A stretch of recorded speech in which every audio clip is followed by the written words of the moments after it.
This week's Ask Dr. Durie comes from a patient who is just learning about myeloma for the first time, and reading about the disease has read that myeloma affects the skeletal system. Well, very reasonably, this patient wants to know, well, what in the world does that mean? Well, the skeletal system means the bones, and the bones can definitely be affected by myeloma. What has happened in recent years is that many patients with myeloma are being diagnosed without effects upon the bones. And this is because the diagnosis is occurring earlier based upon the discovery of abnormal results of blood tests, urine tests, or the like. And so we're diagnosing myeloma a lot earlier, and patients are actually not experiencing bone problems.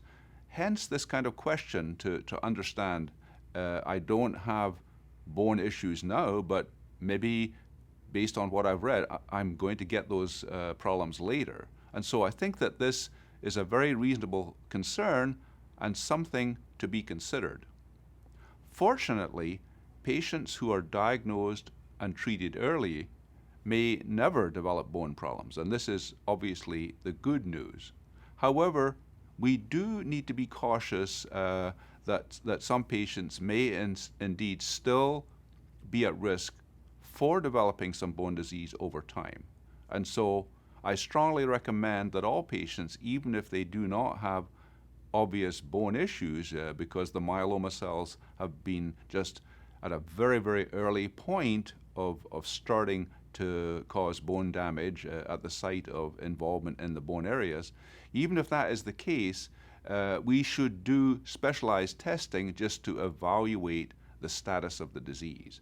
And so the sort of testing that is recommended, in addition to routine x-rays, which could be negative, is to do a whole body PET CT scan, or more recently a newer technology called whole body low dose CT scanning, which can pick up very, very tiny areas of bone damage or bone involvement.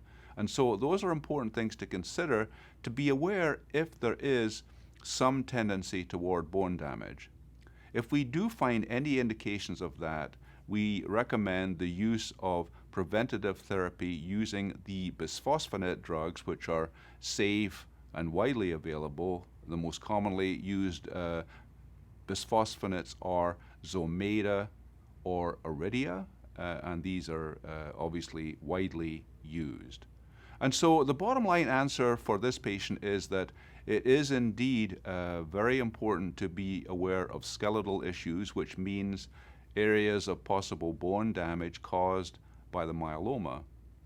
The screening, monitoring, and testing for bone issues is very, very important, and this can be a basis for getting started with preventative bisphosphonate therapy with Zometa or Iridia.